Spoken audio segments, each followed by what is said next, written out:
My sister is hosting a family roast, and unfortunately, I'm the main target. Situation that felt like a trap from the start.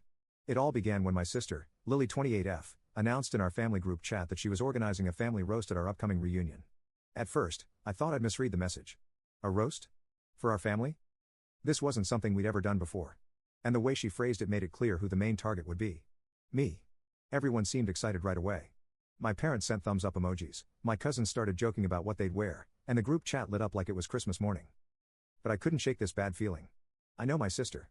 Lily has a habit of taking things too far, hiding her insults behind a mask of humor. For years, she's made me the punchline of her jokes, and every time I tried to speak up, the response was always the same. Oh, come on. She's just being playful. But it never felt playful on my end. So I brought it up with my parents. I called them that same night saying I wasn't sure this roast was a good idea. I told them it sounded more like an excuse for Lily to drag me through the mud again, but they just laughed it off. My dad even said, "You need to learn to take a joke, son, it's all in good fun." I tried to push back but they wouldn't hear it. My mom said it would be a good bonding experience for the family. Bonding, sure, if that means bonding over humiliating me. So I brought it up with my parents. I called them that same night saying I wasn't sure this roast was a good idea. I told them it sounded more like an excuse for Lily to drag me through the mud again, but they just laughed it off. My dad even said, "You need to learn to take a joke, son. It's all in good fun." I tried to push back, but they wouldn't hear it. My mom said it would be a good bonding experience for the family. Bonding? Sure. If that means bonding over humiliating me. The next few days were tense. Lily kept hyping up the event in the family group chat, dropping hints about her special material. She was having way too much fun with this, and the more she talked about it, the more I felt like a cornered animal. Even my parents got in on it, making jokes like, "I hope you're ready, P. Lily's been preparing for weeks."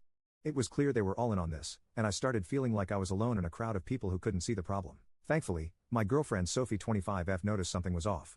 I hadn't even told her about the roast yet, but she could tell I was anxious. When I finally explained everything, she was as concerned as I was. Sophie knows the history here. How Lily's jokes have always had an edge to them. How she'd use family gatherings as her own personal comedy club at my expense. Sophie said it straight. You don't have to go if you're uncomfortable. Set your boundaries. I knew she was right, but the thought of backing out made me feel like a coward. I didn't want to give Lily and the rest of the family another reason to call me oversensitive. It's been this way for as long as I can remember. Growing up, it was always me versus Lily, the perfect golden child. She was funny, outgoing, and had this sharp wit that everyone adored. I was the quieter one, more reserved, and that made me an easy target. She'd say something embarrassing about me, and instead of stepping in, my parents would laugh along. They treated it like sibling rivalry, but it never felt like a fair fight. The roast just seemed like the next level of this long-standing dynamic. Despite Sophie's advice, I decided to at least try setting some boundaries. I sent Lily a private message asking her to keep the jokes light. Her response? "Oh my God. You're being so sensitive. Relax. It's going to be hilarious." She promised to tone it down, but I knew better. Her tone made it clear she wasn't taking me seriously at all. Then the rules of the roast got posted in the group chat. It was a long list, but the one part that stood out to me was this. Everyone's fair game, but we have a special guest of honor, Up. The whole thing read like a setup. I couldn't believe it. I tried once more to back out saying maybe it wasn't the best idea for me to participate, but the backlash was immediate. My mom called me sounding genuinely annoyed. "You're not backing out now. We've all been looking forward to this and you're going to ruin it for everyone if you don't show up." The guilt trip worked and I reluctantly agreed to go. As if things couldn't get worse, I found out Lily had invited some unexpected guests, extended family members I hadn't seen in years, and a couple of old high school friends. People who knew me back when I was an awkward teenager. The idea of them sitting there watching me get roasted in front of everyone made me feel sick. Then came the final straw. My cousin Rachel 27F gave me a heads up. Lily had been gathering stories about me for weeks. She had been messaging family members asking for any embarrassing dirt they could remember and putting together a script. It felt like a hit job disguised as a joke. I confronted my parents again telling them this wasn't right, that it felt like an attack.